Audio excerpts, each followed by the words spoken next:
নেত্র নিউজের একটা প্রতিবেদনে 22 আগস্ট 2022 সালে সারা দুনিয়া চমকায় ওঠে। কিছু ছবি বাইরে আসে আয়নাঘরের, কিভাবে বন্দীদের রাখা হয়, কারা কারা আছে আমরা জানতে পারি। ওই প্রতিবেদনে আমরা জানতে পারি ব্যারিস্টার আরমান আর ব্রিগেডিয়ার আজমি ওই আয়নাঘরে আছেন। ওই মৃত্যুপুরী থেকে বেঁচে ফিরে আসেন একজন ভাগ্যবান সেনা অফিসার কর্নেল হাসিনুর রহমান। উনি আমাদের জানান এই ব্রিগেডিয়ার আজমি এবং আরমান বেঁচে আছে, ওইখানেই আছে। এইখানে শুধু আটকায় রাখা হইতো না, নির্যাতন চালানো হইতো। আপনি জেলে যান অপরাধ কইরা, কিন্তু জানেন আপনি কবে ছাড়া পাবেন, আপনার পরিবার জানে আপনি কোথায় আছেন, আপনার আইনজীবী আপনার পক্ষে সওয়াল জবাব করতে পারে আদালতে, আপনার পরিবার আপনার সাথে দেখা করতে পারে, আপনি জেলে বই পড়তে পারেন, নামাজ পড়তে পারেন, খেলাধুলা করতে পারেন, গল্প করতে পারেন, অসুস্থ হইলে চিকিৎসা নিতে পারেন, ওইখানে হাসপাতাল আছে, ভালো মন্দ খাইতে পারেন। এখানে কিছুই নাই, কোনো বিচার নাই, শুধু পশুর মতো আটকায় রাখা। আর এটা কোথায়? ক্যান্টনমেন্টের ভেতরে। নেত্র নিউজের প্রত্যেকটা বর্ণ সত্যি ছিল।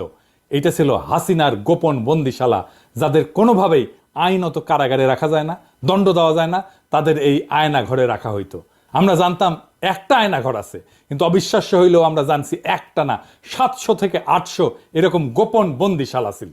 নেত্র নিউজের একটা প্রতিবেদনে 22 আগস্ট 2022 সালে সারা দুনিয়া চমকায় ওঠে। কিছু ছবি বাইরে আসে আয়নাঘরের, কিভাবে বন্দীদের রাখা হয়, কারা কারা আছে আমরা জানতে পারি। ওই প্রতিবেদনে আমরা জানতে পারি ব্যারিস্টার আরমান আর ব্রিগেডিয়ার আজমি ওই আয়নাঘরে আছেন। ওই মৃত্যুপুরী থেকে বেঁচে ফিরে আসেন একজন ভাগ্যবান সেনা অফিসার কর্নেল হাসিনুর রহমান। উনি আমাদের জানান এই ব্রিগেডিয়ার আজমি এবং আরমান বেঁচে আছে, ওইখানেই আছে। এইখানে শুধু আটকায় রাখা হইতো না, নির্যাতন চালানো হইতো।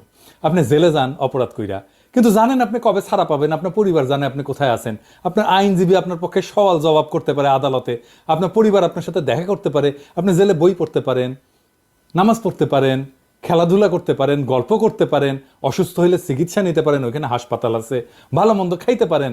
এখানে কিছুই নাই, কোনো বিচার নাই, শুধু পশুর মতো আটকায় রাখা। আর এটা কোথায়? ক্যান্টনমেন্টের ভেতরে। নেত্র নিউজের প্রত্যেকটা বর্ণ সত্যি ছিল। এটা ছিল হাসিনার গোপন বন্দিশালা, যাদের কোনোভাবেই আইনত কারাগারে রাখা যায় না, দণ্ড দেওয়া যায় না, তাদের এই আয়না ঘরে রাখা হইতো। আমরা জানতাম একটা আয়না ঘর আছে, কিন্তু অবিশ্বাস্য হইলেও আমরা জানছি একটা না 700 থেকে 800 এরকম গোপন বন্দিশালা ছিল।